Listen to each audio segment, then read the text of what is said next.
This is the Capability for Work questionnaire form for Universal Credit, the section How your conditions affect you. Part 1, Physical functions, questions 2 and 3 only.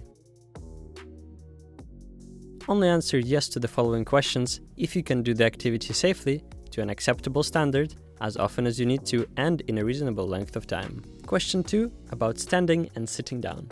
If you can stand and sit without difficulty, please tick the box and forward the video to question 3. Otherwise, please tell us if you can move from one seat to another right next to it without help from someone else. Please answer yes, no, or it varies. Next, while you're standing up or sitting down or a combination of the two, how long can you stay in one place and be pain-free without the help of another person? Please note, this does not mean standing or sitting completely still. It includes being able to change position. You can choose from less than 30 minutes, that's 30, 30 minutes to 1 hour, more than 1 hour, and it varies. If you have answered no or it varies, use the next space to tell us more about standing and sitting and why it might be difficult for you.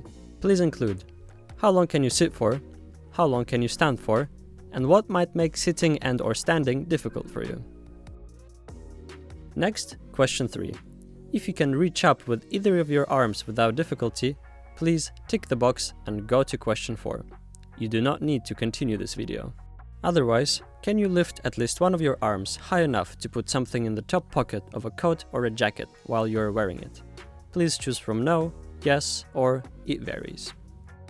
Next, can you lift one of your arms above your head? Please answer no, yes, or it varies. If you have answered no or it varies, use the space to tell us why you might not be able to reach up. Does this affect both of your arms?